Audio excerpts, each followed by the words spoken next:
ठाण्यामध्ये उत्पादन शुल्क विभागाने मोठी कारवाई केल्याचं समोर आलंय। गोव्यामधील विदेशी दारू ठाण्यामध्ये एका मिक्सर ट्रक मधून वाहतूक करत होती आणि ह्या ट्रकला पोलिसांनी ताब्यात घेतलंय। ठाण्यामधील उत्पादन शुल्क विभागाने ही धडक कारवाई केल्यामुळे आता सर्वत्र खळबळ माजल्याचं पाहायला मिळतंय। राज्य उत्पादन शुल्क भरारी पथक क्रमांक 1 ठाणे यांनी ही मोठी कारवाई करत गोव्यामधील 595 विदेशी दारूचे बॉक्स जप्त केलेत। या कारवाईमध्ये 66.39 लाखांचा मुद्देमाल देखील जप्त करण्यात आलाय। वाहन चालकाला देखील अटक करण्यात आली।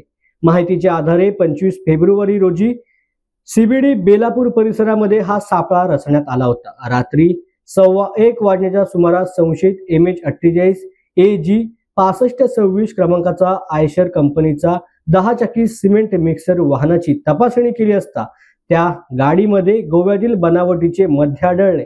राज्यामधील अवैध मद्य वाहतुकीवरती आता उत्पादन शुल्क विभागाची धडक कारवाई होत असल्यामुळे दारू तस्करांमध्ये मोठी खळबळ माजली।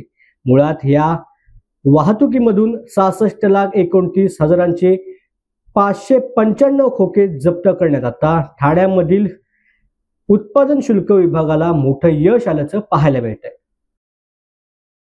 राज्य उत्पादन शुल्क विभागाच्या ठाणे विभागाच्या भरारी पथकाला एक गुप्त माहितीद्वारे अशा एका ट्रक मधून सिमेंट मिक्सरच्या ट्रक मधून अशी मद्याची वाहतूक होणार असल्याची गुप्त माहिती कळाली होती।